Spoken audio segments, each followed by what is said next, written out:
पेश खिदमत है कहानी अंबर नागमारिया वापसी का सफर किस्त नंबर 140 चुड़ैलों की मलिका तीसरा हिस्सा।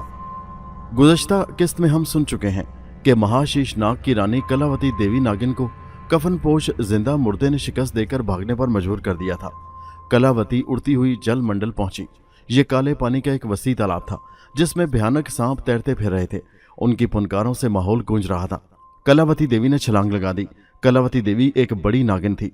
अगर कोई मामूली सांप होता तो तालाब के पानी ने उसे फना कर देना था।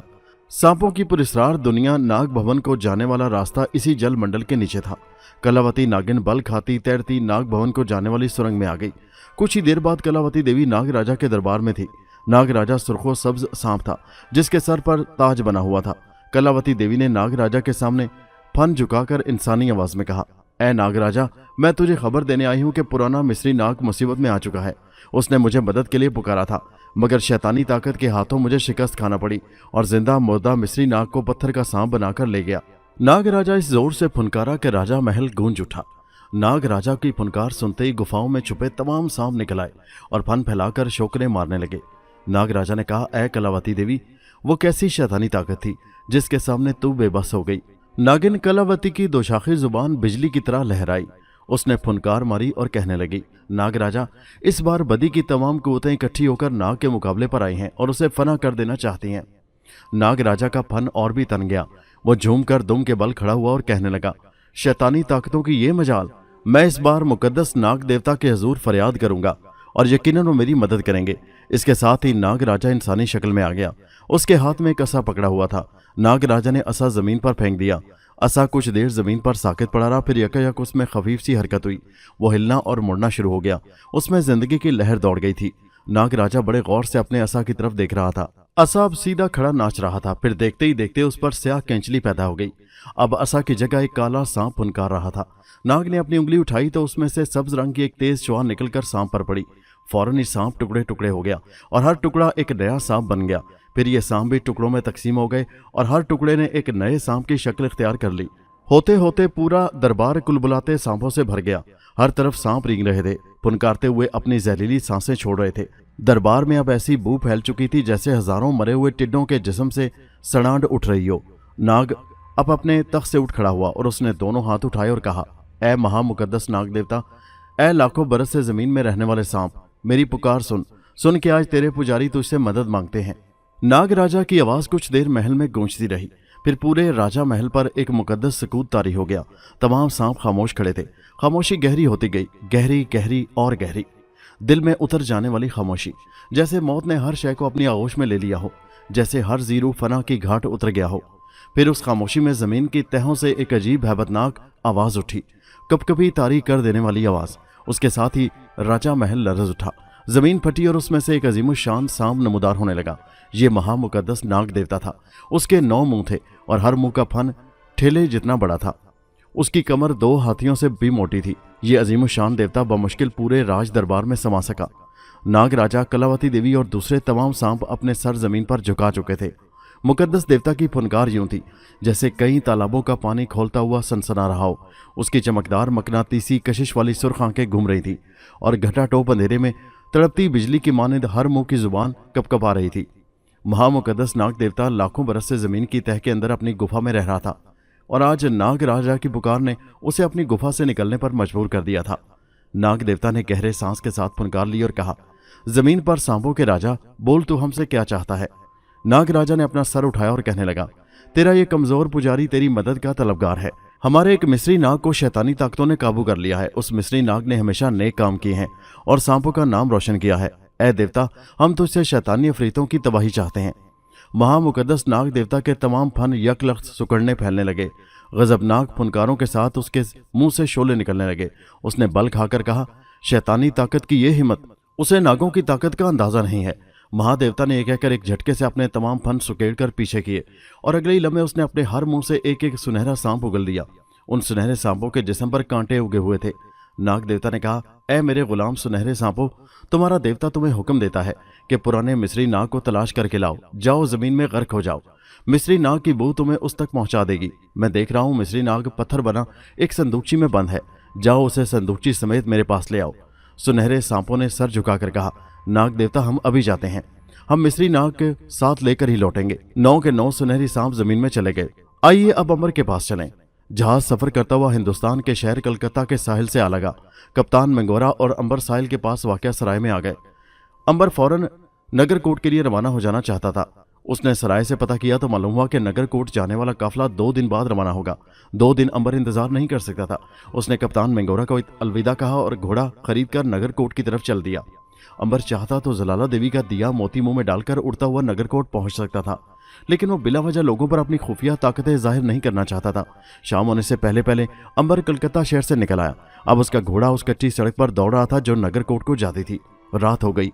अंबर उस वक्त एक वीराने से गुजरा था। आसमान पर बादलों ने कब्जा कर रखा था। बड़ी काली और डरावनी रात थी। यकायक बिजली कड़की, बादल गरजे और मूसलाधार बारिश शुरू हो गई। पहली बौछार ने अंबर को भिगो कर रख दिया। आसपास कोई ऐसा दरख्त भी ना था जिसके नीचे पनाह ली जा सके। आसमान से छाजों पानी बरस रहा था।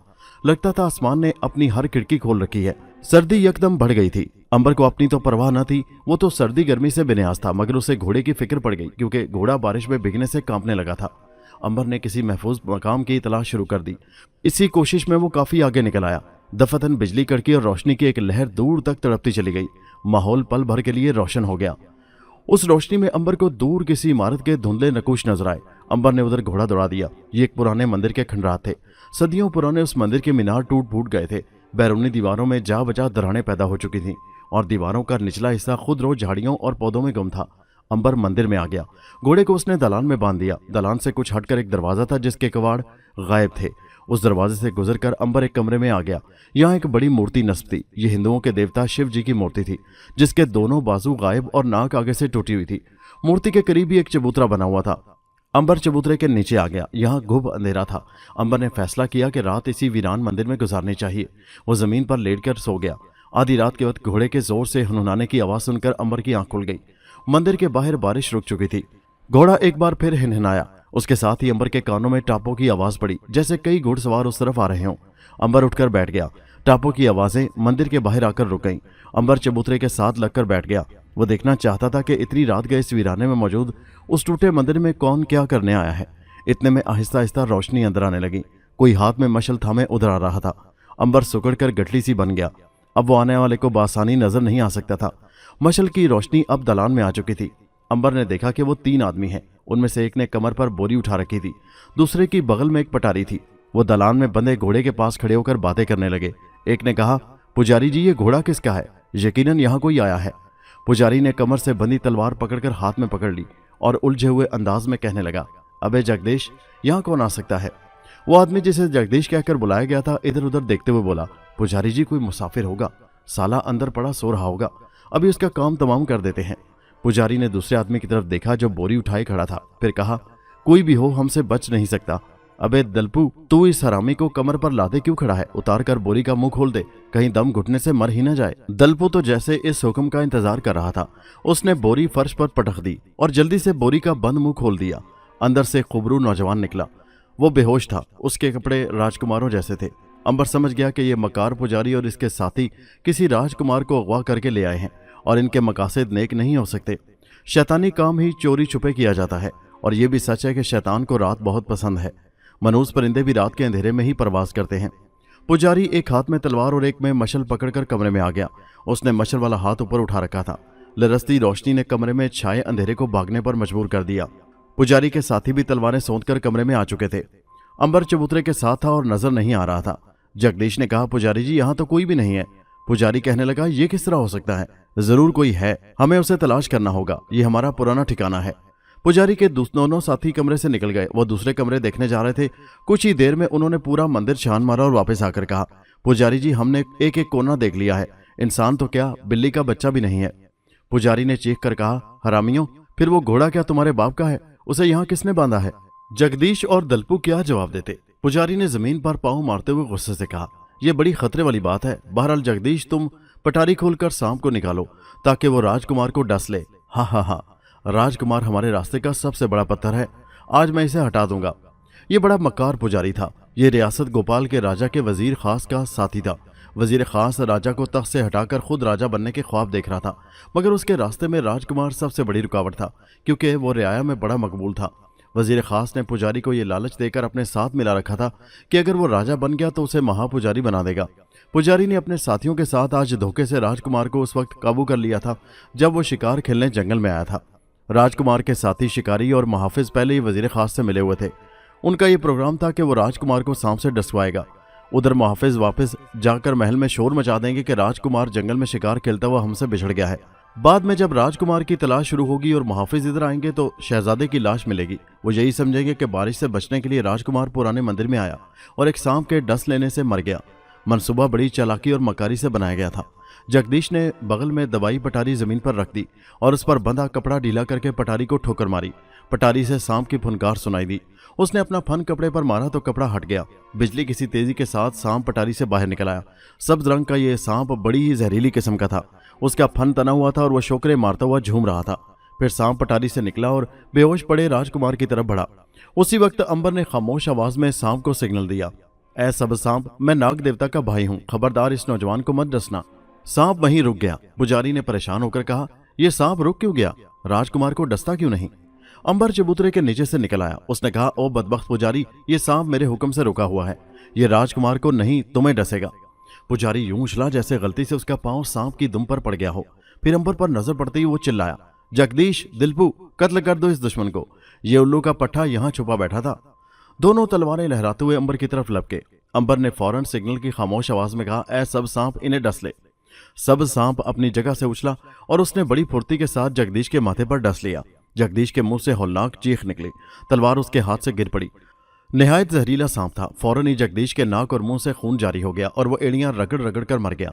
दलपू अंबर के पास आ चुका था। उसने तलवार लहराकर अंबर के सर पर मारी। अंबर बड़े मजे से खड़ा रहा। घूमती लहराती तलवार अंबर के सर पर पड़ी। दलपू ने पूरी ताकत से वार किया था। अगर तलवार किसी गेंडे के सर पर पड़ी होती तो वो भी कटकर परे जा गिरता, लेकिन यहाँ तो अंबर था जिसकी गर्दन काटने की कोशिश में लातादाद तलवारें टूट चुकी थी और अब उनमें एक का इजाफा हो गया था। पुजारी ने जब ये मंजर देखा तो उसके हाथ पांव फूल गए। सब्ज सांप इस दौरान दलपू की गर्दन से लिपट चुका था और उसके चेहरे के सामने अपना फन घुमा रहा था। दो शाखें, सुर्ख तड़पती जुबान और गोल गोल अंगारा आंखें। दलपू की तो जान निकली जा रही थी। दहशत से उसका मुंह खुल चुका था। सब सांप ने बड़ी तेजी के साथ दलपू के खुले मुंह में दांत गाड़कर अपना सारा जहर उसके जिस्म में उंडेल दिया। दलपू चीख भी न मार सका। सांप के जहर ने उसका गला बंद कर दिया था। वो खड़े खड़े धड़ाम से गिरा और मर गया। पुजारी को अब अपनी जान के लाले पड़ गए थे। वो बाहर को भागा। अंबर उसके पीछे दौड़ा। वो उस मक्कार इंसान को जिंदा नहीं छोड़ना चाहता था जिसने उस थाली में छेद करने की कोशिश की थी जिसमें खाता था। अंबर जब बाहर आया, पुजारी एक घोड़े पर सवार हो चुका था। पुजारी ने चीखते हुए घोड़े की पसलियों में पांव मारे और घोड़ा सरपट भाग खड़ा हुआ। अंबर ने फौरन देवी जलाला का दिया मोती निकालकर मुंह में रख लिया। अगले ही लम्हे उसे अपना जिस्म फूल की तरह हल्का फुल्का महसूस हुआ। उसके पांव ने जमीन को छोड़ दिया और वो हवा में उड़ने लगा। पुजारी घोड़ा बगाए ले जा रहा था। उसके मुड़े हुए सर की चुटिया हवा में लहरा रही थी। अंबर बड़ी तेजी के साथ प्रवास करता हुआ पुजारी के सर पर पहुंच गया और गोता लगाकर उसकी टिंड पर जोरदार चपत लगाई। पुजारी तो घोड़े से गिरते गिरते बचा। फिर यह देखकर वो हिज़यानी अंदाज में चीखने लगा कि अंबर हवा में उड़ रहा है। घोड़ा भी घबरा गया था और तेजी से भागने लगा था। अंबर ने पुजारी की कमर पर टांग मारी। पुजारी खौफनाक चीख के साथ घोड़े से गिर पड़ा, मगर उसका एक पांव रकाब में फंसा रह गया था। घोड़ा दीवानगी के आलम में दौड़ रहा था और पुजारी उसके साथ घिसट रहा था। अंबर के देखते ही देखते पुजारी का जिस्म टुकड़ों में तब्दील हो गया। उसे अपने किए की सजा मिल चुकी थी। अंबर हवा में उड़ता हुआ वापस पुराने मंदिर में आ गया। राजकुमार अभी तक बेहोश पड़ा था। सब सांप उसके पास ही फन फैलाए झूम रहा था। अंबर को देखते ही सांप का फन सुकड़ गया और नीचे होता होता जमीन से जा लगा। उसने सिग्नल की खामोश आवाज में कहा, ऐ नाग देवता के भाई, मेरे लिए क्या हुक्म है? अंबर ने कहा, तुम जा सकते हो, लेकिन याद रखो, आइंदा अगर तुमने बिला वजह लोगों को डसना चाहा तो नाग देवता इबरतनाक सजा देगा। सब सांप ने जवाब दिया, मैं ऐसी गलती फिर कभी ना करूंगा। यह कहकर सब सांप रेंगता हुआ दरवाजे से निकलकर दलान के पत्थरों में गुम हो गया। अंबर ने राजकुमार को झिंझोड़ा तो वो होश में आ गया। होश में आने के बाद कुछ देर तक वो खाली खाली नजरों से अंबर की तरफ देखता रहा। फिर उसका एक हाथ बेख्तियार कमर में लगी तलवार के दस्ते की तरफ बढ़ गया। उसने उछलकर खड़े होते हुए कहा, तुम कौन हो और मैं यहाँ कैसे आ गया? अंबर ने बड़े इत्मीनान से राजकुमार को सारी कहानी सुना दी। राजकुमार को जब इल्म हुआ कि अंबर ने उसकी जान बचाई है तो उसका शुक्रगुजार हुआ। अंबर ने दलान में बंधा हुआ अपना घोड़ा खोला और मंदिर से बाहर आ गया। मंदिर के बाहर 2 घोड़े मौजूद थे। ये पुजारी के साथियों दिलपू और जगदीश के थे, जिन्हें सब सामने डस लिया था। राजकुमार एक घोड़े पर सवार हो गया। उसने अंबर को अपने साथ रियासत गोपाल चलने को कहा, मगर अंबर ने इनकार कर दिया और कहा, मैं तुम्हारे साथ जरूर चलता, लेकिन मुझे एक जरूरी काम है, जल्द से जल्द नगरकोट पहुंचना है। राजकुमार को अलविदा कहकर अंबर रवाना हो गया। रात आधी से ज्यादा बीत चुकी थी। आसमान पर छाए गहरे बादल छट चुके थे और चांद की रोशनी वीराने में उतर आई थी। वीराने से गुजरकर अंबर एक जंगल में पहुंचा। ये जंगल बेहद घना और गुंजान था। जंगली बेलें दरख्तों के ऊपर चढ़ी हुई थी। ना कोई रास्ता और ना कोई पगडंडी थी।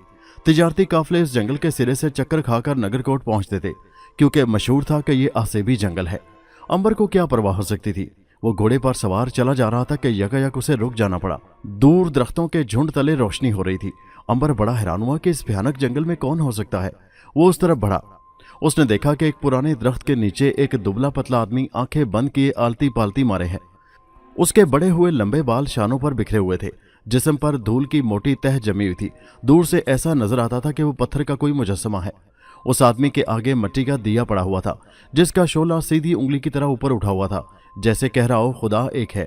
शोला बिल्कुल साकित था, जरा बराबर नहीं थरथरा रहा था। हालांकि खासी तेज हवा चल रही थी।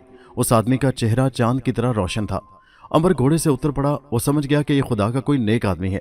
वो आदमी के पास आकर बैठ गया। यकायक उस आदमी ने बंद पलकें खोलकर अंबर की तरफ देखा। उसकी आंखें, अंबर को यूं लगा जैसे दो रोशन सूरज उसे देख रहे हैं। वो अंबर की तरफ देखकर मुस्कुराया। उसकी मुस्कुराहट बड़ी नरम और शगुफ्ता थी। उसके लब हिले और आवाज आई, तारीख के बेटे अंबर, इस जंगल में तुम्हारा आना मुबारक हो। अंबर उस दरवेश के मुंह से अपना नाम सुनकर भौंचक्का रह गया। फिर उसे ख्याल आया कि खुदा के नेक बंदों को सब इल्म होता है। उसने बुजुर्ग के हाथ चूम लिए। दरवेश होले से मुस्कुराए। उन्होंने कहा, हाथ तो मुझे तुम्हारे चूमने चाहिए कि तुमने अपनी आंखों से ऐसी ऐसी मुकद्दस हस्तियों को देखा है, हम जिनके पांव की खाक भी नहीं है। ऐ अंबर, मैं गौतम बुद्ध का पैरोकार हूं और इस सुनसान जंगल में इबादत करता हूं। तुमने तो गौतम बुद्ध की जियारत की होगी। अंबर ने कहा, मोहतरम दरवेश, ये मेरी बदकिस्मती है कि मैं गौतम बुद्ध की जियारत ना कर सका, मगर मैं ये यकीन से कह सकता हूं कि उनके चेहरे पर खुदा का नूर बरसता होगा। वो जमीन पर बायसे रहमत थे। उनकी जात एक नूरानी चिराग थी। दरवेश ने कहा, हाँ, उन्होंने जहालत के अंधेरे में इंसानियत के चिराग रोशन किए और इंसानों को सीधा रास्ता दिखाया।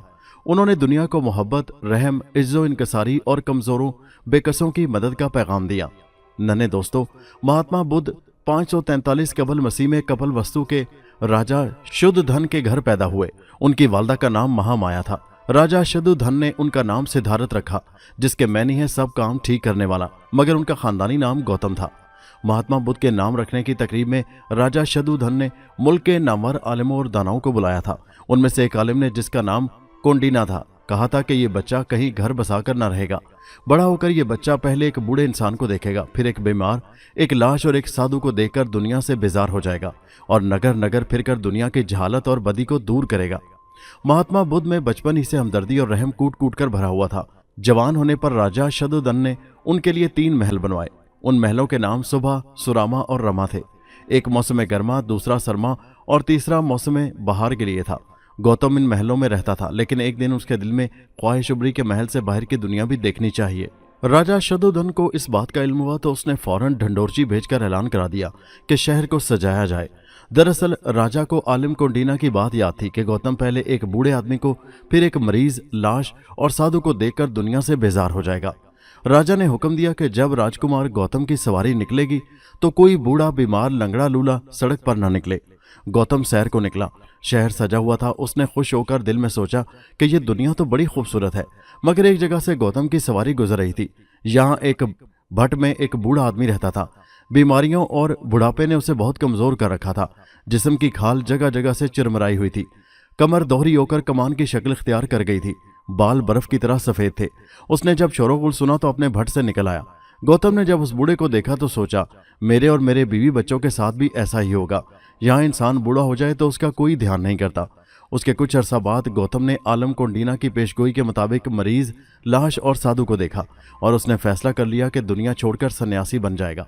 फिर एक रात गौतम बीवी और बच्चे को सोता छोड़कर महल से निकल पड़ा। सर के लंबे लंबे बाल तलवार से काट डाले, जूते उतार दिए, शाही लिबास उतार फेंका और जोगियों का लिबास पहनकर हाथ में भीख का प्याला लेकर रवाना हो गया। उस वक्त गौतम की उम्र 29 बरस थी। गौतम ने कई जगह से इल्म हासिल किया, मगर जल्द ही उसे एहसास हुआ कि हिंदू मजहब की जो तालीम दी जा रही है यह हकीकी मजहब नहीं है। वह हकीकी मजहब जिससे दिल साफ हो। गौतम ने तहिया कर लिया कि वो उस मजहब को तलाश करेगा।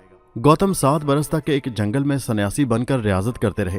इन 7 बरसों में गौतम गर्मी, सर्दी, बरसात हर मौसम में आलती पालती मारकर जमीन पर बैठे रहे और पिस्सुओं, मच्छरों और जहरीली मक्खियों के काटने के बावजूद जुम्बिश तक न की।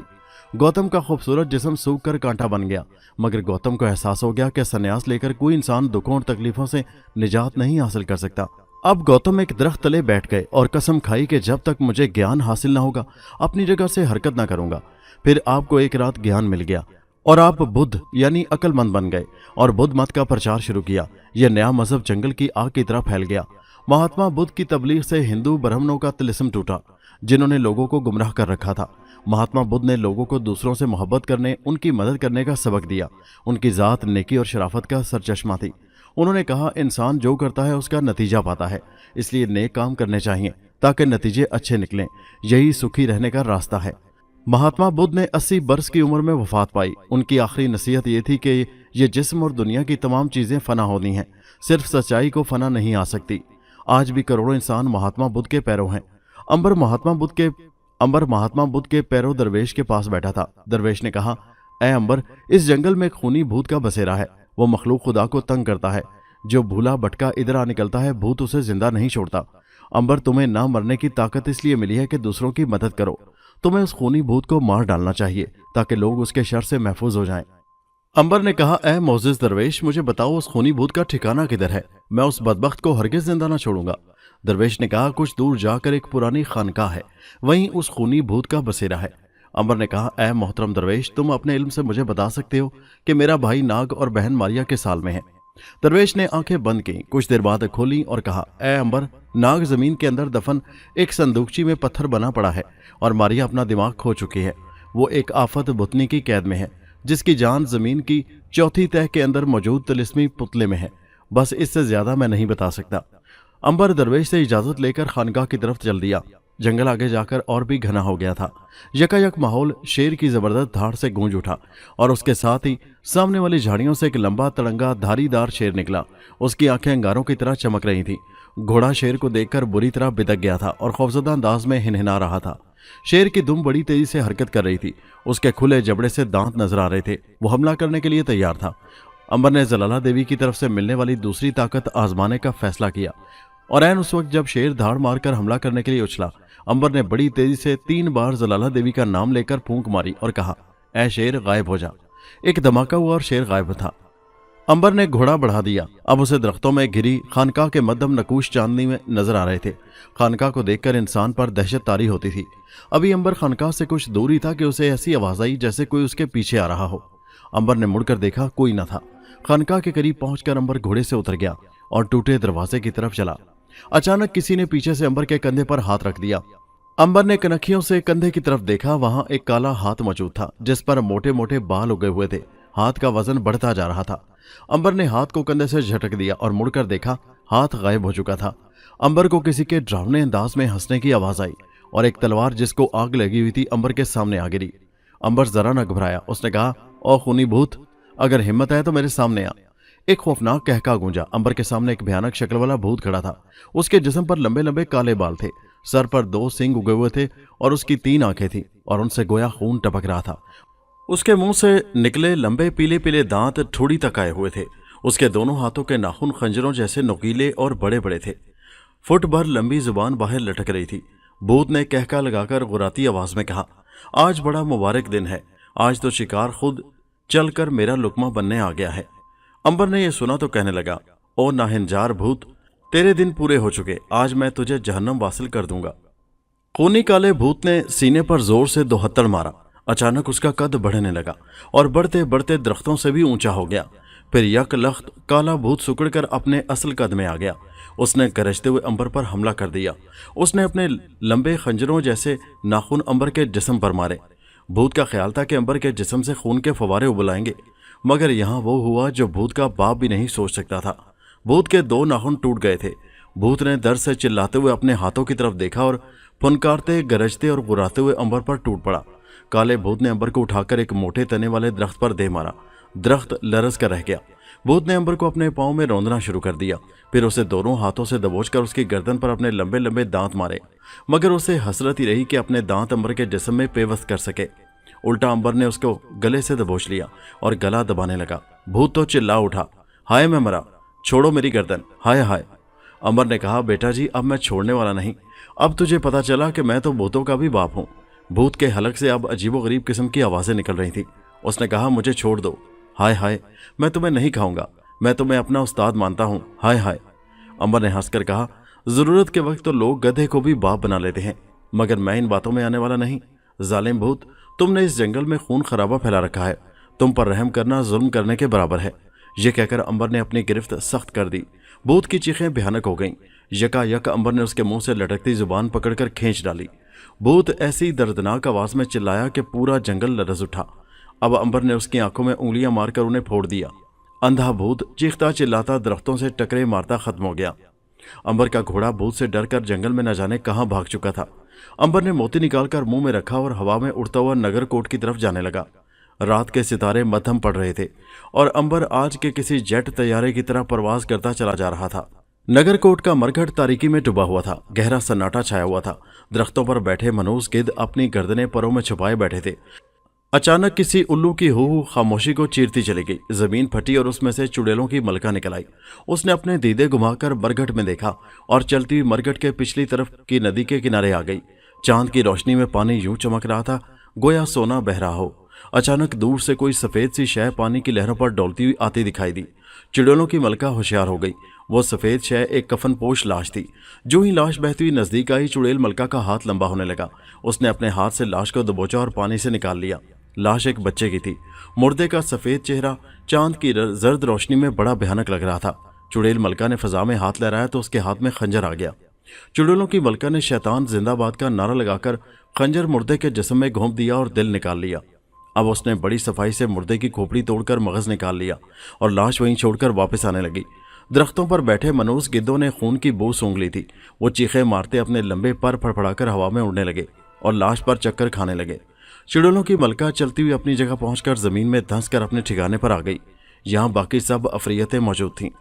चुड़ैलों की मलका शैतान के काले मुजस्मे के सामने रुक गई। उसने दोनों हाथ उठाकर खरखराती आवाज में कहा, ए बदी के शैतान, आ अपनी पुजारन की मदद के लिए आ। चुड़ैल मलका ने ये अल्फाज कई मरतबा दोहराए। यकायक शैतान का मुजस्मा जिंदा होने लगा। उसकी आंखें घूमी और दुम हरकत में आई। उसके साथ ही एक धमाका हुआ और एक कोने से उछलकर शैतान सामने आ गया। मुजस्मा दोबारा साकित हो गया। शैतान ने उछलते हुए कहा, जल्दी बता मेरी पुजारन, तुझे क्या चाहिए? चुड़ैल मलका ने सजदा करके कहा, ए शैतान, मैंने तेरे हुक्म के मुताबिक नदी से 30 लाशें निकालकर उनके दिल और मगज जमा कर लिए हैं। अब मुझे बता मैं क्या करूं? शैतान दुम हिलाते हुए कहने लगा, शाबाश, अब तू अपने दुश्मनों को फना करके रख देगी। सुन, तुझे इल्म है कि अंबर मर नहीं सकता, लेकिन उसे बेबस किया जा सकता है। ए चुड़ैल मलका, तू इन 30 दिलों और मगजों को एक बच्चे की नीली आंखों के साथ खा जा। उसके बाद तेरे अंदर ये ताकत पैदा हो जाएगी कि तू अंबर को हमेशा के लिए पत्थर का बुत बना सके। शैतान अपनी गरखराती आवाज में कह रहा था, सुन चुड़ैल मलका, तेरे जादू की ताकत तभी अंबर पर असर करेगी जब वो इस मरघट के नीचे आबाद ढांचों की दुनिया में आ जाएगा। फिर जो ही वो यहाँ पहुंचे, तुम अपना बायां हाथ उसकी तरफ उठा देना। तुम्हारे हाथ की हर उंगली से सुर्ख रंग की 5 शुआएं निकलकर अंबर पर पड़ेंगी और वो हमेशा के लिए पत्थर का बन जाएगा। चुड़ैलों की मलका ये सुनकर अपनी गड़गड़ाहट किसी आवाज में कहने लगी, मगर ऐ शैतान, मैं नीली आंखों वाला बच्चा कहाँ से हासिल करके उसकी आंखें खुरच कर निकालूं? शैतान ने मगरमच्छ जादूगर की तरफ देकर कहा, तो अपना तिलिस्मी शीशा निकालकर चुड़ैल मलका को बता, मैं अब जा रहा हूं। शैतान ने बंदर की तरह कलाबाजी खाई और गायब हो गया। मगरमच्छ जादूगर ने तिलिस्मी आईना निकाला और बोला, अकड़ बकड़ बम्बे बहुत सी नवे पूरे सो। ए तिलिस्मी शीशे, बता नीली आंखों वाला बच्चा कहाँ पर मिलेगा? तिलिस्मी शीशे पर फौरन अल्फाज उभरने लगे, ए जादूगर, नगरकोट शहर के बाहर खाना बदोशों की बस्ती है। वहाँ खाना बदोश सरदार के लड़के की आंखें नीली हैं। उस खाना बदोश का खैमा सुर्ख रंग का है। यही उस तक पहुंचने की निशानी है। चुड़ैल मलका ने भी ये इबारत पढ़ ली थी। उसने चिंगाड़ मारी और जमीन से 2 फीट उछलकर चीखी, ए आफत बुतनी, तू गैबी औरत मारिया को साथ ले जा। मारिया उस बच्चे की आंखें निकाल कर लाएगी। जा आफत बुतनी, मुझे कसम है शैतानी ताकतों की, मैंने अपने सबसे बड़े दुश्मन अंबर को काबू करने का राज पा लिया है। अब वो मेरे वार से नहीं बच सकेगा। मैं उसे पत्थर का बना दूंगी। आफत बुतनी मारिया के बालों में बैठी हुई थी। वो भयानक दांत निकालकर खी खी करके हंसी। उसकी हंसी की आवाज बड़ी मकरूह थी। उसने कहा, ऐ चुड़ैल मलका, जो हुक्म, मैं अभी मारिया के साथ जाती हूँ और खाना बदोश लड़के की आंखें निकाल लाती हूँ। ये कहकर आफत बुतनी 7 बार चुड़ैल मलका के सामने झुकी। फिर उसने अपने पंजे मारिया के सर में खबोते हुए कहा, ए मारिया, उठ और मेरे हुक्म के मुताबिक चल। मारिया का दिमाग आफत भुतनी के कब्जे में था। वो किसी मशीन की तरह यूं उठ खड़ी हुई जैसे उसका स्विच ऑन कर दिया गया हो। जमीन से निकलकर वो मरघट में आ गई। बाहर आते ही मारिया ने छलांगे मारकर उड़ना शुरू कर दिया। वो किसी गेंद की तरह उछलकर आधा दायरा बनाती, एक फरलांग का फासला तय करने के बाद फिर जमीन पर आ जाती और फिर दोबारा छलांग लगा देती। अब मारिया गैबी औरत थी। एक एक फरलांग की छलांगे लगाती मारिया नगर कोट के बाहर खाना बदोशों की बस्ती में आ गई। यहाँ दूर तक खैमों की एक कतार चली गई थी। रात का अंधेरा उन खैमों में उतरा हुआ था, जिसे चांद की रोशनी और चर्बी की मशलें दूर करने की कोशिश कर रही थी। उन खैमों के दरमियान में एक बड़ा सुर्ख खैमा नस्ब था। रात बड़ी सर्द और वीरान थी। यख बस्ता हवा चल रही थी। 11 बजे का वक्त था। खैमों के सामने से गुजरते हुए मारिया ने देखा कि एक खैमे में बस्ती के बड़े बूढ़े जमा हैं और गर्मा गर्म कहवा पीते हुए बातें कर रहे हैं। मारिया तो उन्हें नजर नहीं आ सकती थी। वो सुर्ख खैमे के बाहर आ गई। खैमे में मोटे कपड़े का दरवाजा लटक रहा था, जिसके साथ बाहर को निकले हुए बांस पर शीशे के खौल में बंद मशक लटक रही थी। मारिया कपड़े का पर्दा उठाकर खैमे में आ गई। मारिया ने देखा खैमे में जमीन पर मुख्तलिफ जानवरों की खालें बिछी हुई हैं।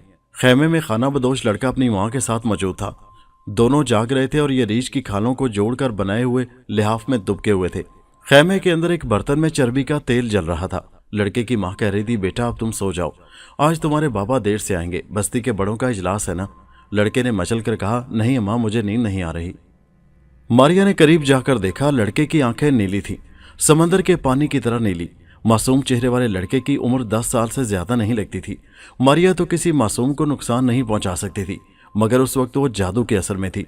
उसकी आंखों में बड़ी खौफनाक सुर्खी उभर आई और होंठ यूं फड़कने लगे जैसे वो खून की प्यासी हो। आफत भुतनी के पंजों की चुभन उसके सर में शदीद होने लगी। मारिया ने दोनों बाजू हवा में बुलंद करके एक दहशतनाक चीख मारी। उसके हलक से यूं आवाजें निकलने लगी जैसे कोई दरिंदा अपने शिकार को सामने देखकर खुशी का इजहार करता है। खाना बदोश सरदार की बीवी और बच्चा बुरी तरह खौफजदा हो चुके थे। मारिया ने झपट कर लड़के को गर्दन से पकड़ लिया। खटाक की आवाज के साथ एक दिलदोज चीख उभरी। मारिया ने लड़के की गर्दन की हड्डी तोड़कर उसको धड़ से अलहदा कर दिया था। मारिया के उठा लेने से लड़का औरत की नजरों से गायब हो गया था, मगर अगले ही लम्हे लड़के का बेसर का धड़ औरत के सामने आ गिरा। औरत चीख मारकर बेहोश हो गई। मारिया कटे हुए सर को बालों से पकड़े खैमे से निकल आई। औरत की चीख सुनकर खाना बदोश उधर भागे आ रहे थे। लड़के के कटे सर से खून के धारे गिर रहे थे। खाना बदोशों ने जब हवा में से खून गिरते देखा तो बेहद घबरा गए। मारिया छलांगे मारकर उड़ती बस्ती से निकल आई और कुछ देर बाद वो नगर कोट के मरघट में थी। चुड़ैलों की बलका ने जब लड़के का कटा सर देखा तो खुशी से निहाल हो गई। उसने अपने लंबे नाखूनों से लड़के की नीली आंखें खुरच कर निकालना शुरू कर दी। आंखें निकालकर चुड़ैल मलका ने अपनी खबीस आवाज में कहका लगाया। खून आलूद आंखें उसकी हथेली पर पड़ी हुई थीं। चुड़ैल मलका ने एक कोने में पड़ा काला थैला उठाकर उसमें से 30 दिल और 30 मगज निकाल लिए। ये उन लाशों के थे जिन्हें चुड़ैलों की मलका 30 दिन तक नदी से निकालकर चीरती फाड़ती रही थी। चुड़ैल मलका की बाचों से गलीज पानी के कतरे टपक रहे थे। वो उस वक्त बड़ी मकरूह नजर आ रही थी। उसने एक एक करके तमाम दिल और मगज हड़प कर लिए, फिर नीली आंखें भी कचर कचर करके खा गई। चुड़ैलों की मलका की दोनों आंखें जोर जोर से फड़कने लगी। ये उसकी बहुत बड़ी फतह थी। उसने ऐसी ताकत हासिल कर ली थी जो अंबर का मुकाबला कर सकती थी। चुड़ैल मलका मगरमच्छ जादूगर की तरफ मुड़ी और कहा, जरा अपना तिलिस्मी शीशा निकालकर मालूम करो कि मेरा दुश्मन अंबर कहाँ है। मगरमच्छ जादूगर ने अपनी दुम जमीन पर मारते हुए कहा, वो मेरा भी सबसे बड़ा दुश्मन है। जब वो पत्थर का बनेगा मेरे दिल को सुकून आ जाएगा। ये कहकर उसने तिलिस्मी शीशा निकालकर सामने रखा और चीखा, बताए तिलिस्मी शीशे, अंबर कहाँ है। शीशे पर अल्फाज नमदार हुए, अंबर नगर कोट से दूर एक जंगल में भूत से लड़ रहा है, फिक्र मत करो, वो मरकट की तरफ ही आएगा। मगरमच्छ जादूगर ने शीशा उठाकर जेब में रखा और कई फीट उछलकर चिंघाड़ा, दुश्मन आ रहा है। सारी अफरियतें शोर मचाने लगीं। कफन पोश जिंदा मुर्दे के जबड़े का सांप शोंकरे मारने लगा और उसकी आंख का शोला तेजी से फड़कने लगा। चुड़ैलों की मलका बड़ी खुश हुई, उसका शिकार आ रहा था। उसने दांत पीसते हुए कहा, अंबर ने मुझे एक शिकस्त दी थी, आज मैं उससे इबरतनाक इंतकाम लूंगी, वो मुझसे बच ना सकेगा। उधर जेट तैयारी की तरह अंबर उड़ता आ रहा था। उसके बाल हवा में लहरा रहे थे और कपड़े हवा भर जाने से फूल गए थे। अंबर ने नीचे देखा, जंगल पीछे रह गया था। अब वो एक बल खाती नदी पर से गुजर रहा था। नदी भी कुछ देर बाद नजरों से ओझल हो गई और छोटी छोटी पहाड़ियों और चट्टानों का सिलसिला शुरू हो गया। 1.5 घंटे बाद अंबर नगर कोट की फिजा में था। अंबर ने अपनी रफ्तार कम कर दी और हौले हौले जमीन पर उतरना शुरू कर दिया। वो एक वीरान और खामोश सड़क पर आकर उतर गया। नगर कोट के लोग अपने अपने मकानों के दरवाजे बंद किए सो रहे थे। ठंडी यख अंधेरी रात में अंबर मरघट की तरफ चल दिया। मरघट ज्यादा दूर न था। पुरानी टूटी फूटी चारदीवारी से गुजरकर अंबर मरघट में आ गया। मरघट में आते ही अंबर को मारिया की हल्की हल्की खुशबू आने लगी। वो बेचैन हो गया। मरघट पर जर्द चांद ने अपनी फीकी फीकी पुरस्रार रोशनी की चादर फैला रखी थी। दिल पर एक दहशत तारी होती थी। अंबर उस तरफ बढ़ा जिधर से उसे मारिया की खुशबू आ रही थी, मगर यकायक मारिया की खुशबू आना बंद हो गई। अंबर परेशान हो गया। उसके दिल में ख्याल आया कि कहीं मारिया को कुछ हो तो नहीं गया। अंबर मरघट में खुश्क पत्तों पर चलने लगा। वो फूंक फूंक कर कदम उठा रहा था। उसे खतरा था कि कहीं चुड़ैलों की मलका बेखबरी में वार न कर दे। मरघट में तेज हवा चल रही थी और शाएं शाएं करती दरख्तों में से यूं गुजर रही थी जैसे रो रही हो। टुंड मुंड और कटे फटे दरख्तों पर बदसूरत गिद्ध बैठे थे, जो वक्फे वक्फे से यूं चीख मारते थे जैसे कह रहे हो, यहाँ कुछ होने वाला है, यहाँ कुछ होने वाला है। अंबर अपनी तवील जिंदगी में बड़े बड़े खामोश और हौलनाक वीरानों और कब्रिस्तानों से गुजरा था, मगर इस मरकट में तो दिल पर हैबत तारी करने वाली अजीब पुरस्कार सी खामोशी हुक्मरान थी। अंबर ने बुलंद आवाज में कहा, मारिया बहन, नाग भाई, तुम कहाँ हो? सन्नाटे में उसकी आवाज की बाज गश्त देर तक गूंजती रही, मगर कोई जवाब ना आया। एक बार तो अंबर का दिल भी धड़क उठा। अंबर को यकीन हो गया था कि मारिया और नाग उस मरघट में मौजूद हैं और किसी मुसीबत में फंसे हुए हैं, वरना वह जरूर सामने आते। अंबर मरघट में इधर उधर भटक रहा था। अचानक उसके कदम जैसे जमीन ने बांध लिए। उसने अभी अभी एक जोरदार आवाज सुनी थी और आवाज ऐसी थी जैसे किसी ने जोर से लंबा सांस खींचा हो। अंबर ने उधर देखा। एक दरख्त के नीचे साया सा हरकत कर रहा था। वो पहले तो छोटा था, फिर बड़ा हो गया। अब वो साफ नजर आ रहा था।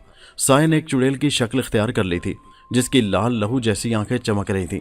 चुड़ैल कुछ देर अपनी जगह खड़ी डोलती रही, फिर लड़खड़ाती हुई एक तरफ जाने लगी।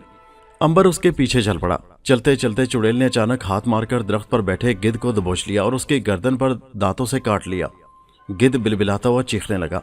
चुड़ैल अब उसकी गर्दन में दांत गाड़े धड़ाधड़ गिद्ध का खून पीती जा रही थी।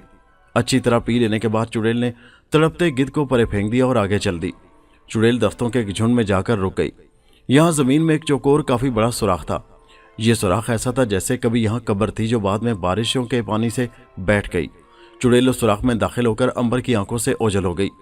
अंबर भी सुराख में आ गया। यहाँ गुप अंधेरा था।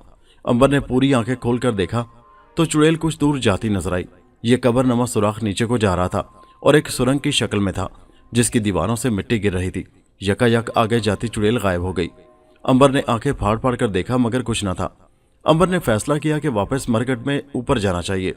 इससे पहले कि अंबर अपने इस फैसले पर अमल करता, हवा की लहरों पर सफर करती मारिया की हल्की खुशबू उसके नथनों से टकराई।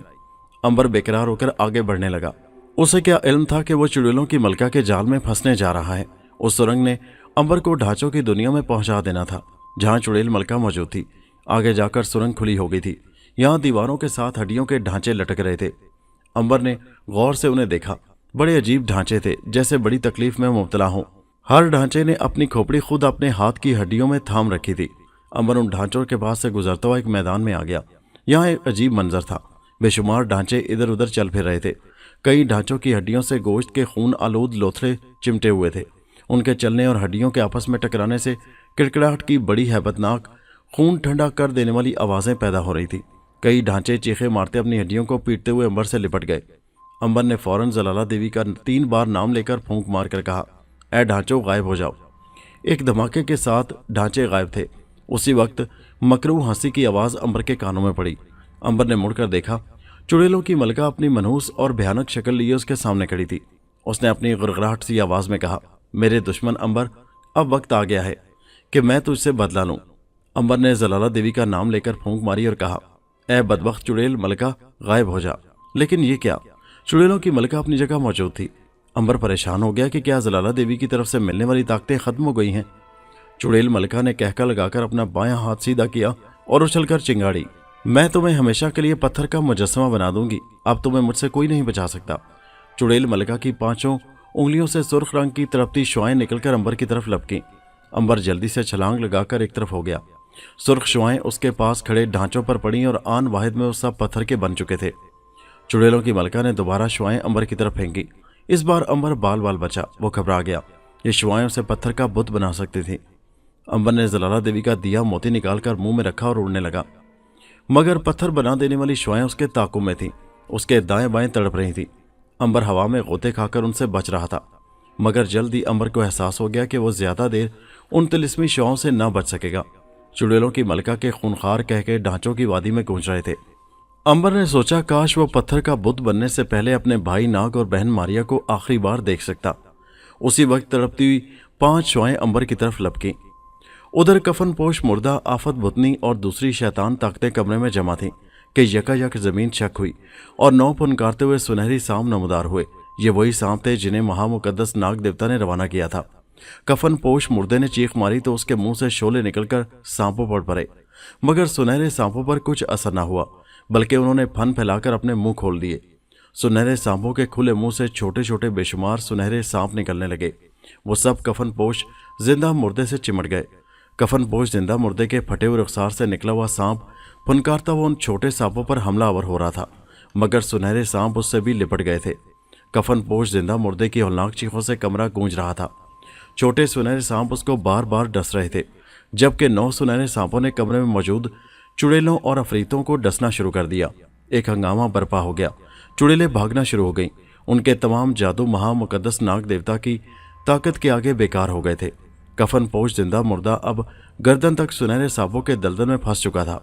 उसका जादू का सांप मुर्दा चूहे की दुम की तरह रुखसार से लटक रहा था। अचानक 9 में से एक सुनहरे सांप ने अपनी जगह से उड़ान मारी और मुर्दे के सर पर बैठकर जोर से डसा। चीख से कमरा लरज उठा था। सांप ने दोबारा कफनपोश मुर्दे की उस आंख में फन मारा जहां दिया पड़ा था और शोला भड़क रहा था। सांप की फनकार से दिया बुझ गया।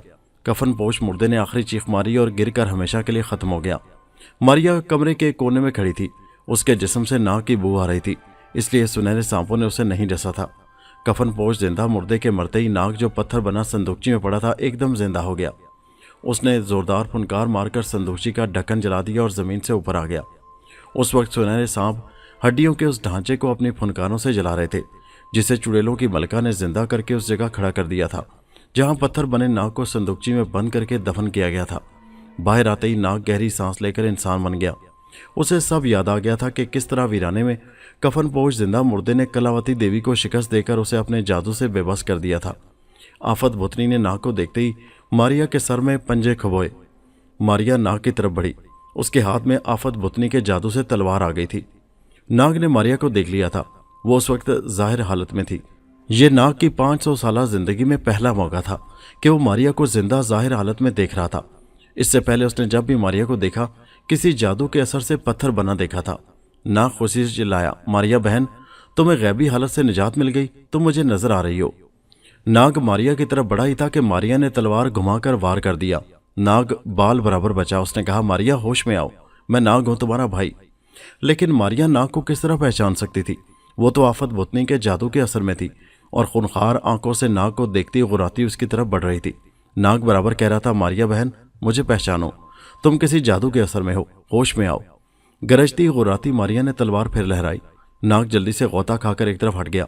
9 सुनहरे सांपों ने जब ये देखा कि मारिया उनके नाग को मार डालना चाहती है तो वो फुनकारते हुए उसकी तरफ लपके। नाग ने चीख मारकर कहा, ए मुकद्दस सांपों, खबरदार, इसे मत डसना, ये मेरी बहन है और जादू के असर में है। सुनहरे सांप वहीं रुक गए। मारिया की आंखों में खून की सुर्खी आ चुकी थी। वो गुस्से में भड़क भड़क कर नाग पर हमले कर रही थी। फिर यकायक कमरा लरसने लगा। जमीन से महामुकद्दस नाग देवता बरामद हो रहा था। उसके 9 के 9 फन तने हुए थे और दरमियान वाले मुंह में एक पुतला दबा हुआ था जो तड़प तड़प कर आज़ाद होने की कोशिश कर रहा था। तड़पती सुर्ख शुआएं अंबर के नज़दीक आ गईं। अंबर ने दिल में जलाला देवी को याद किया।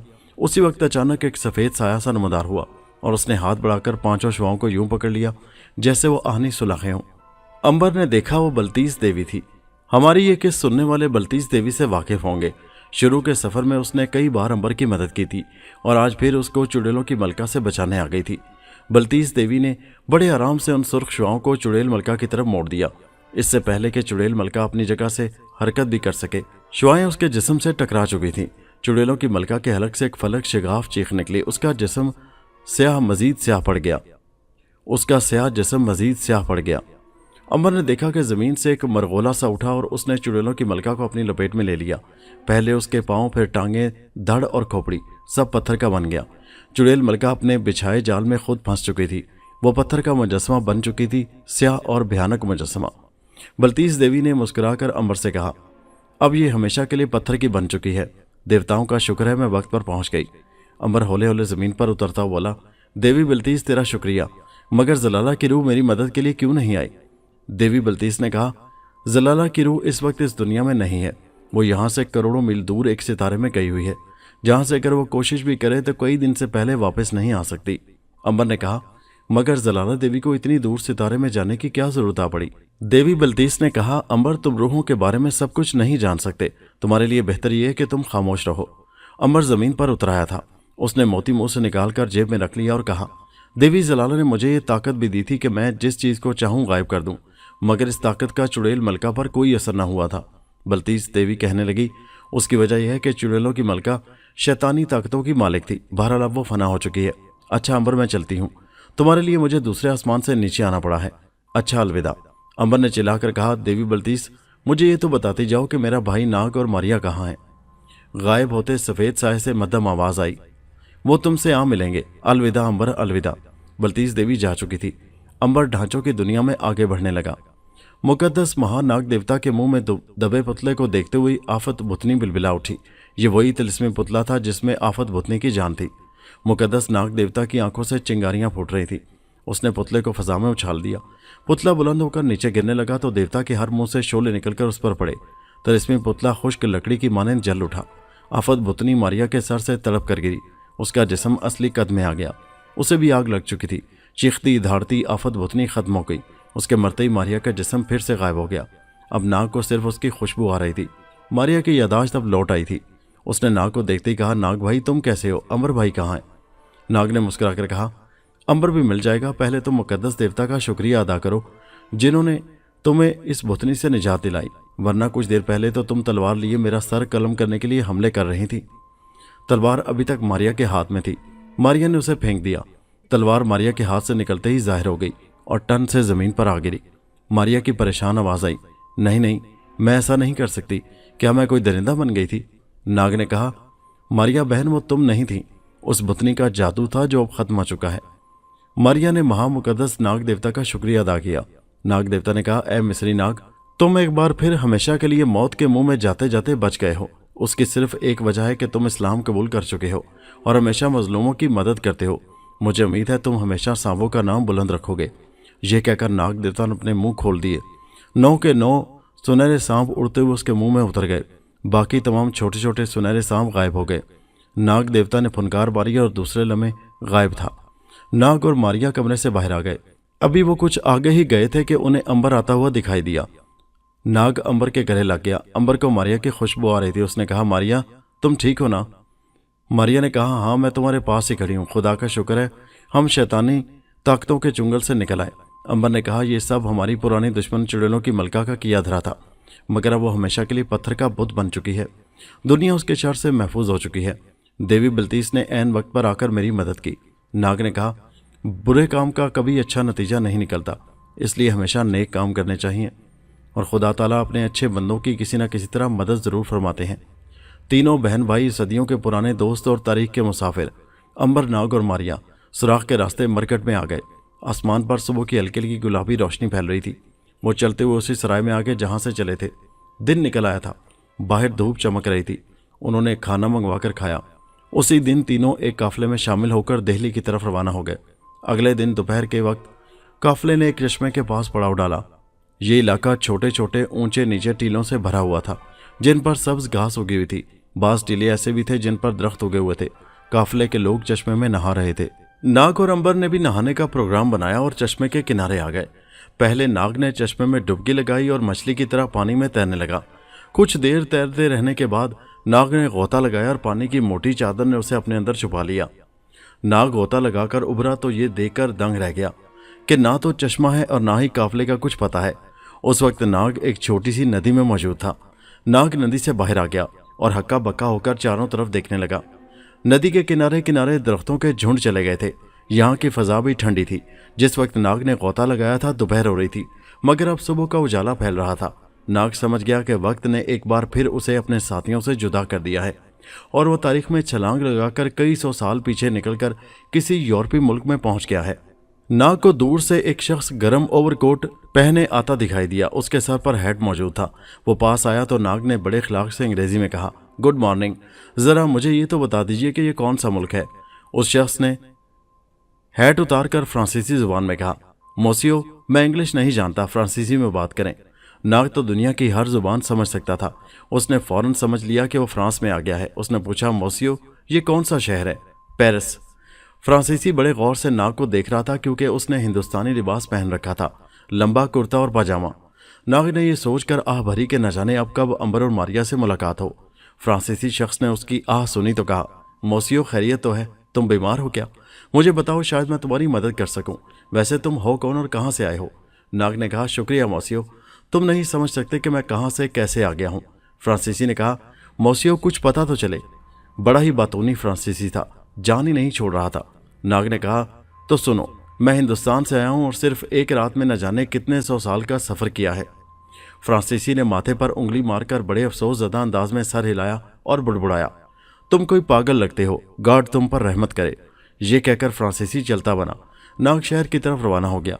वो सड़क पर चला जा रहा था कि पीछे से घोड़ों की टापों की आवाज सुनाई दी। नाग ने मुड़कर देखा, एक बग्गी नाग के नजदीक आकर रुक गई। उसका पर्दा हटा और एक बूढ़े काउंट ने बाहर झांक कर नाग से कहा, ए मोसियो, किधर जाना है तुम्हें? शहर चलना है तो आओ, मैं तुम्हें छोड़ दूंगा। नाग बग्गी में आ गया। बग्गी अंदर से बड़ी शानदार थी। समूर का कालीन बिछा हुआ था। काउंट के बाल बर्फ की तरह सफेद थे, भवें तक सफेद हो चुकी थी, मगर उसका चेहरा जवानों की तरह था। रुखसारों से खून छलक रहा था। उसने स्याह गर्म सूट पहन रखा था। उसने अपनी चमकदार काली आंखें नाग के चेहरे पर जमाते हुए कहा, मोसियो, तुम मुझे मिस्र के बाशिंदे लगते हो, यहाँ क्या मुलाजमत की तलाश में आए हो? नाग ने झट कहा, जी हाँ, आपका ख्याल दुरुस्त है, मैं काली मिस्र से यहाँ आया हूँ। क्या आप मुझे कोई नौकरी दिला सकते हैं? काउंट की आंखों की चमक और बढ़ गई। उसने अपने लबों पर जुबान फेरी और कहा, मोसियो, मुझे एक मुलाजिम की जरूरत है, अगर तुम पसंद करो तो मेरे साथ काम करो। नाग ने हाँ कह दी। उसे यह बूढ़ा काउंट कुछ पुरस्कार सा लगा था। उसने सोचा, देखना चाहिए कि चक्कर क्या है। बग्गी दौड़ती हुई शहर में दाखिल हो गई। काउंट एक शानदार किले में रहता था। किले का फाटक बुलंद और स्याह लकड़ी से बना हुआ था। दरबान ने भी उन्हें देखते ही दरवाजा खोल दिया और बग्गी अंदर दाखिल हो गई। नाग ने एक बात नोट की कि यहाँ हर चीज का रंग स्याह था। दीवारें स्याह, पर्दे स्याह, मेजें स्याह। काउंट ने शायद ये बात भांप ली। वास्ता बोला, मोसियो, बात दरअसल ये है कि मेरे वालिद को स्याह रंग बहुत पसंद था। बातें करते हुए ड्राइंग रूम में आ गए। काउंट ने घंटी बजाई तो एक बूढ़ी मुलाजमा अंदर दाखिल हुई। काउंट ने उसे नाग के लिए चाय लाने का कहा। बूढ़ी मुलाजमा ने बड़े अजीब अंदाज में नाग की तरफ देखा, फिर वापस जाते हुए उसने मुड़कर नाग को देखा। काउंट का मुंह उस वक्त दूसरी तरफ था। बुढ़िया ने बेआवाज अंदाज में होंठ हिलाकर कहा, भाग जाओ।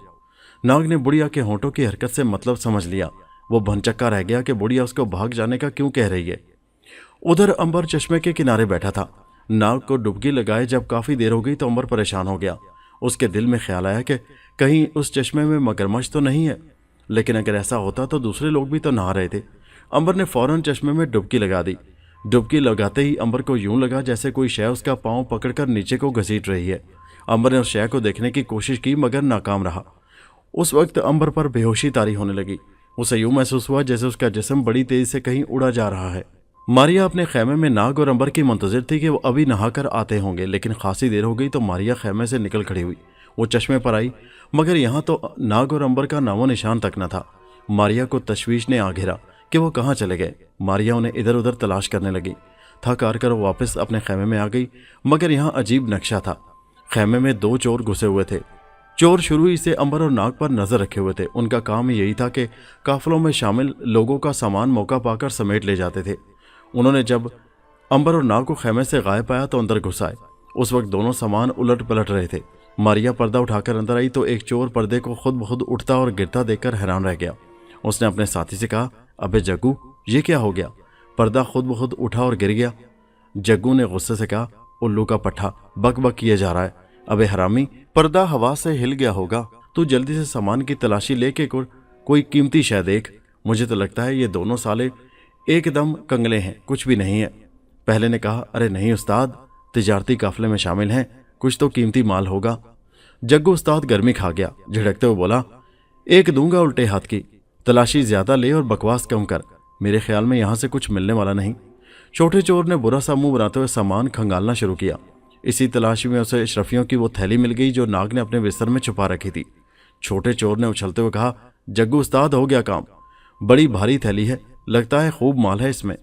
जग्गू उस्ताद ने झपट कर थैली उससे ली और खोलने लगा। अशरफियां देखते ही उसकी आंखें चमक उठी।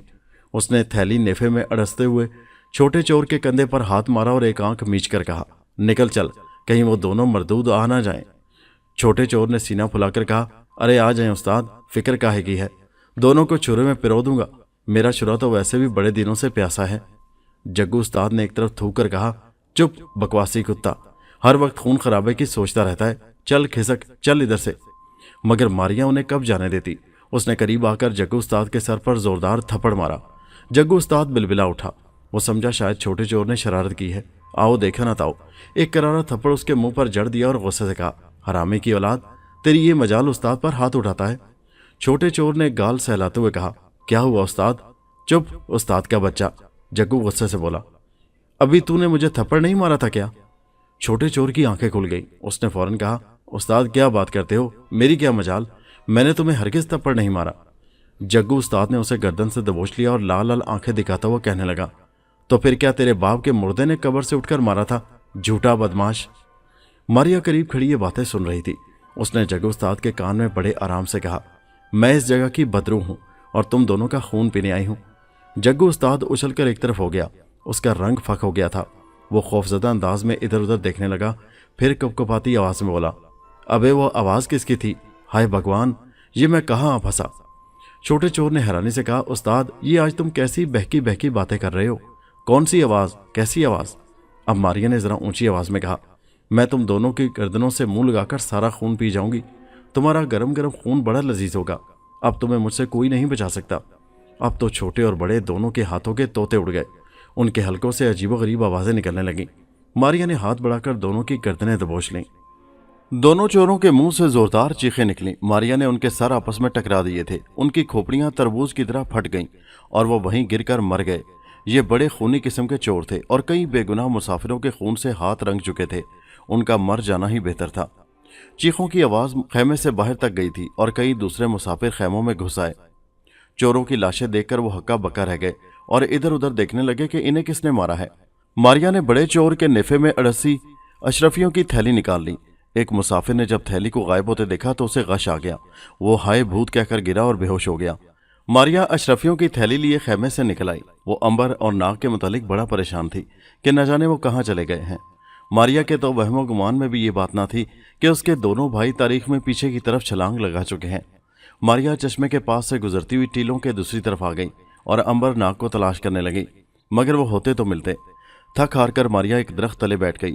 ठंडी हवा चल रही थी। मारिया पर गनूदगी छाने लगी। इसी गनूदगी के आलम में मारिया ने महसूस किया कि जैसे जलजले का जबरदस्त झटका आया हो। मारिया ने जल्दी से आंखें खोली और ये देखकर उसकी अकल चकरा गई कि फिजा और जगह बदल गई है। अब वो एक जंगल में मौजूद थी जहां चारों तरफ मोटे मोटे तनों वाले दरख्त सीना ताने खड़े थे। मारिया शशदर सी होकर खड़ी ये मंजर देख रही थी। फिर उसे ख्याल आया कि वक्त ने पीछे छलांग लगाई है और वह तारीख में कहीं और आ निकली है। मारिया ने गहरी सांस ली। उसे कुछ पता न था कि वो किस मुल्क में और किस जमाने में आ निकली है। अभी मारिया ये सोच ही रही थी कि घोड़ों की टापों की आवाज ने उसे चौंका दिया। उसने देखा सामने से 3 घुड़सवार चले आ रहे हैं। उनकी कमरों से तलवारें लटक रही थी। उन्होंने तंग पतलूनें और जैकेटें पहन रखी थी। ये बड़ी बड़ी मूछें और शक्लें खौफनाक थी। वो घोड़े दौड़ाते मारिया के पास ये घने दरख्त तले रुक गए और घोड़ों से उतर आए। घोड़ों को दरख्तों से बांधकर उन्होंने जीन के साथ बंधे थैलों में से भुना हुआ खुश्क गोश्त निकाला और उसे चबाते हुए आपस में बातें करने लगे। एक ने कहा, वो अभी तक आए नहीं हैं, उन्हें यहाँ पहुँच जाना चाहिए था, कहीं किसी मुश्किल में न फंस गए हों। दूसरे ने अपनी मूछों को ताव देकर गोश्त के टुकड़े पर मुंह मारकर जबड़े चलाते हुए कहा, किसकी हिम्मत है हमारे सामने सर उठा सके, बस वो आते ही होंगे। वो अंग्रेजी में बातें कर रहे थे। मारिया समझ गई कि वो किसी यूरोपीय मुल्क में आने के लिए है। मारिया को इल्म नहीं था कि वो अमेरिका में आने के लिए है। ये वो ज़माना था जब अमेरिका नया नया दरियाफ्त हुआ था और उसे नई दुनिया के नाम से पुकारा जाता था। उस वक्त हर तरफ ताकत का कानून था और काउबॉय घोड़ों पर सवार दंदनाते फिरते थे, जिससे जो चीज़ चाहते छीन लेते और अगर कोई चूं चरां करता तो उसे मार डालते थे। इतने में जंगल एक बार फिर घोड़ों की टापों की आवाज़ से गूंज उठा। दरख्तों के पीछे से 5 काउबॉय घोड़े दौड़ाते चीखें मारते नमदार हुए। सबसे अगले 2 घुड़सवार अपने आगे 2 गठलियां सी डाले हुए थे। वो पहले से मौजूद काउबॉय के पास आकर रुक गए और एक दूसरे से हाथ मिलाए। फिर एक लंबे चौड़े काउबॉय से कहा, लीडर, बड़ी मुश्किल से लड़की और उसकी मां को उठाकर लाए हैं। हमारे 2 साथी इस मुहिम में मारे गए। वो कमबख्त तलवारें लिए मकान के बाहर पहरा दे रहे थे। लीडर काउबॉय ने जमीन पर थूक का पटाखा मारते हुए गुर्रा कर कहा, वेरी गुड, मुझे तुमसे यही उम्मीद थी कि तुम कामयाब लौटोगे। हमारे 2 साथियों का नुकसान हुआ है, कोई बात नहीं, हम उसका भयानक इंतकाम लेंगे। कल रात को पूरे गांव को आग लगा देंगे। अच्छा, अब तुम गठलियां खोलकर उन्हें निकालो, कहीं ऐसा ना हो हरामी दम घुटने से मर जाएं और हमारे किए किराए पर पानी फिर जाए। काउबॉय ने घोड़ों से गठलियां उतारकर जमीन पर डाल दी और उन्हें खोल दिया। एक गठली के अंदर से एक निहायत खूबसूरत लड़की बरामद हुई। उसका रंग उड़ा हुआ था और बेचारी बुरी तरह सहमी हुई थी। खौफ से उसकी प्यारी आंखें फटने की हद तक फैल चुकी थीं। लड़की ने गोल गाउन पहन रखा था। दूसरी गठली से एक उधेड़ उम्र औरत निकली। उसका भी दहशत के मारे रंग जर्द हो रहा था। ये उस लड़की की मां थी। लीडर काउबॉय ने कहका मारकर दांत निकालते हुए कहा, देख लिया बुढ़िया, हम टेढ़ी उंगलियों से भी घी निकालना जानते हैं। चली थी हमारे साथ मुकाबला करने। लड़की की मां एकदम लीडर के कदमों पर गिर पड़ी और रोते हुए बोली, खुदा के लिए मुझ पर रहम खाओ, मेरी मासूम लड़की की जिंदगी बर्बाद मत करो, हमें छोड़ दो। लीडर काउबॉय आसमान की तरफ मुंह उठाकर हंसा, फिर मां के सर पर ठोकर मारते हुए बोला, क्या बकती है, हम अहमक हैं क्या? और तुम्हें किस तरह छोड़ दें? तुम्हारी लड़की की खातिर तो मेरे 2 साथी मारे गए हैं। आज से ये मेरी बीवी है। सुबह मैं इसे साथ वाले गांव के चर्च ले जाकर इससे शादी कर लूंगा। लड़की ने यह सुना तो अपनी मां से चिमट गई। मां ने रोते हुए कहा, हौसला करो बेटी कादम्बरी, खुदा के यहाँ देर है अंधेर नहीं, वो जरूर यीशु मसीह के सदके हमारी मदद करेगा। लीडर ने गुर्राते हुए कहा, यहाँ कोई तुम्हारी मदद को नहीं आ सकता, अब तुम्हें वही करना होगा जो मैं कहूंगा। यह कहकर लीडर अपने साथी काउबॉय की तरफ मुड़ा और कहा, इन दोनों के हाथ पांव बांध दो, आज रात हम यहीं बसर करेंगे। कादम्बरी और उसकी मां के हाथ पांव रस्सियों से जकड़ दिए गए। चंद काउबॉय लकड़ियां इकट्ठी करने लगे और चंद खरगोश शिकार करके ले आए। तेज धार खंजरों से उन्होंने खरगोशों की खालें उतारी और आग पर भूनने लगे। कहके लगाते हुए आपस में हंसी मजाक कर रहे थे। दोनों माँ बेटी दरख्त तले बैठी अपनी किस्मत पर आंसू बहा रही थी। मारिया को उन पर बड़ा तरस आया। उसने फैसला कर लिया कि वो उनकी मदद करेगी। मारिया चाहती तो तमाम काउबॉय गुंडों को हलाक कर देती, मगर उसमें खतरा यह था कि मारिया बैक वक्त उन सब से नहीं निपट सकती थी। अगर उनमें से कोई कादम्बरी और उसकी मां को नुकसान पहुंचा देता तो मारिया की सारी कोशिश जाया हो जाती थी। मारिया ने बेहतर यही समझा कि रात होने का इंतजार करे और जब तमाम काउबॉय सो जाएं तो मां बेटी को आज़ाद कर दे। काउबॉय गुंडे बड़े मजे से भुने हुए खरगोश खा रहे थे। फिजा में गोश्त की खुशबू फैली हुई थी। मारिया का जी भी ललचाने लगा। वो आग के अलाव के करीब आ गई। फिर जो ही एक काउबॉय ने खरगोश भून कर रखा, मारिया ने उसे उठा लिया और एक तरफ हो गई। काउबॉय छागल से मुंह लगाकर घटाघट पानी पी रहा था। पानी पीकर उसने भुना खरगोश उठाने के लिए हाथ बढ़ाया, मगर खरगोश तो गायब था। वो चीख मारकर चिंगाड़ा, किस उल्लू के पट्टे ने मेरा भुना खरगोश लिया है? सारे काउबॉय हैरान रह गए। लीडर ने कहा, किसी ने भी नहीं लिया, तुम्हें गलतफहमी हुई है, तुम खा गए होगे। काउबॉय गुंडा तो चकरा गया। किसी ने उसका भुना खरगोश नहीं लिया था तो फिर वो कहाँ गया? लीडर के आगे कुछ बोल भी नहीं सकता था। सब्र करके बैठ गया। रात होने लगी तो सारे काउबॉय घास पर लेट गए। आग का अलाव अभी तक भड़क रहा था। लीडर ने काउबॉय को पहरे पर मुकर्रर किया था। वो कुछ देर बाद लकड़ी उठाकर अलाव में फेंक देता और मध्यम पड़ती आग फिर से भड़क पड़ती। पहरेदार के सिवा तमाम काउबॉय गुंडे पांव पसारे सो रहे थे। कादम्बरी और उसकी मां दरख्त तले बंधी पड़ी थी। रात जरा गहरी हुई तो पहरेदार गुंडे पर भी नींद हमले करने लगी। उसने कुछ देर जागने की कोशिश की, फिर एक तरफ लुढ़क कर सो गया। मारिया के लिए मैदान साफ था। वो मां बेटी के पास आ गई। अब ये मुश्किल आन पड़ी कि जो ही मारिया ने कादम्बरी और उसकी मां से बात करनी थी, उन्होंने डर जाना था, और अगर डर के मारे उनमें से किसी के मुंह से चीख निकल जाती तो मामला बिगड़ जाता। मगर इस खतरे को मोल लेने के सिवा कोई चारा भी ना था। मारिया ने सोचा, जो होगा देखा जाएगा। उसने बड़ी मीठी आवाज में कादम्बरी के कान में कहा, घबराना नहीं, सुनो मैं इस जंगल की रूह हूं और आसमानों से तुम्हारी मदद को आई हूं। अमरीकी लड़की कादम्बरी को तो पसीना आ गया। वो थर थर कांपने लगी कि ये किसकी आवाज थी। उसकी मां ये हालत देखकर चौंक उठी। उसने कहा, क्या बात है कादम्बरी, तुम अचानक कांपने क्यों लगी हो? कादम्बरी के मुंह से डरी डरी आवाज निकली, अम्मा यहाँ कोई जनाना भूत है, अभी अभी उसने मुझसे बात की थी। वही हुआ जिसका मारिया को खदशा था। अब उसने जरा ऊंची आवाज में कहा ताकि दोनों माँ बेटी सुन लें, डरो मत, मैं भूत नहीं हूँ, इस जंगल की रूह हूँ और तुम्हारी मदद करने आई हूँ। कादम्बरी की माँ ये आवाज सुनकर लम्हे भर के लिए तो जैसे पत्थर की मूर्ति बन गई। मारिया ने फिर कहा, खुदावंद मसीह के लिए घबराओ नहीं, मैं कोई भूत नहीं हूँ, एक नेक रूह हूँ। माँ बेटी का खौफ नरम और मीठी आवाज सुनकर किसी हद तक दूर हो गया, मगर उनके होंठ अभी तक थरथरा रहे थे।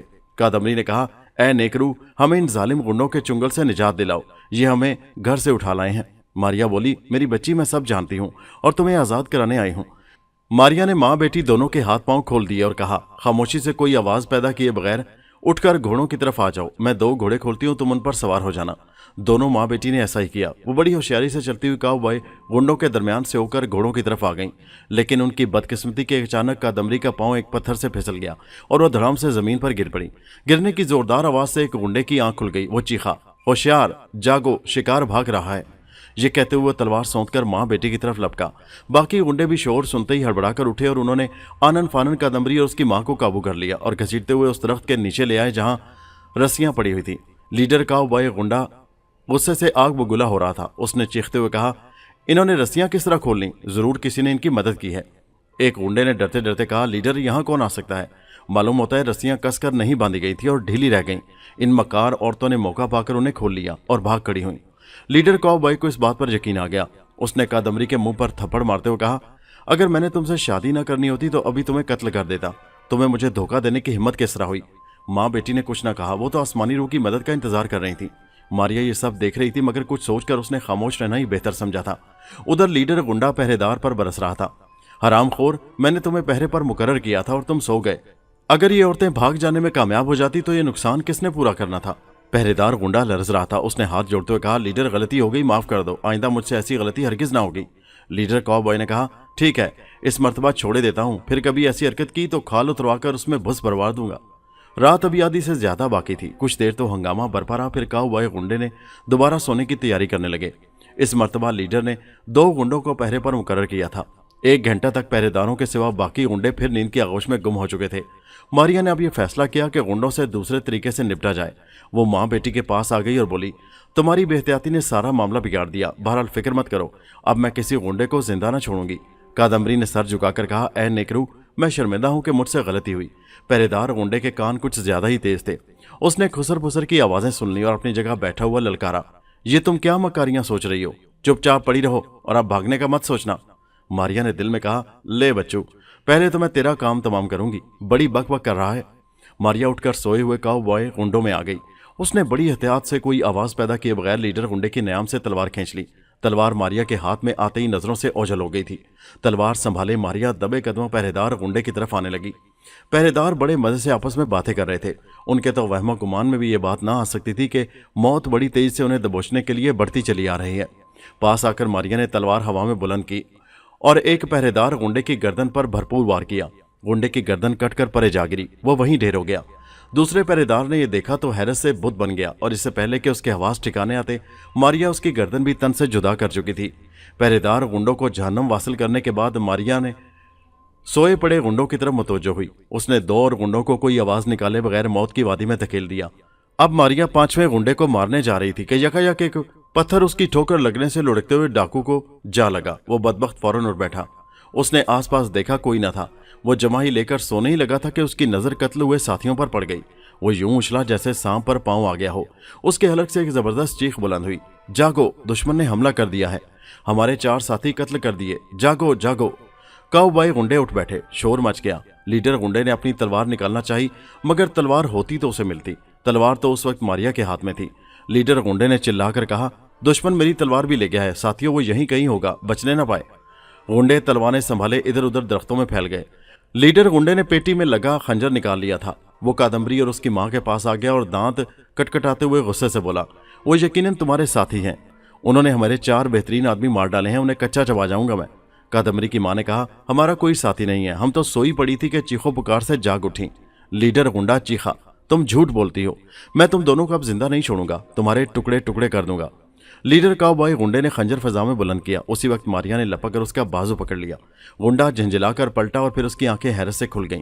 उसका बाजू सख्त गिरफ्त में था, मगर जिसने बाजू पकड़ रखा था वो नजर नहीं आ रहा था। वो बुरी तरह बौखला गया। दोस्तों, ये दिलचस्प कहानी अभी जारी है। इसका अगला हिस्सा नेक्स्ट वीडियो में मुलाहिजा कीजिए। अगली किस्त 141 नंबर, जिसका नाम है मुर्दा होंठ और मारिया। उस किस्त पर जाने के लिए इसी कहानी के डिस्क्रिप्शन में दिए गए लिंक पर क्लिक कीजिए और पहुंच जाइए इस कहानी के अगले हिस्से पर। और हमारे चैनल हैदर वॉइस को सब्सक्राइब करना मत भूलिए। शुक्रिया।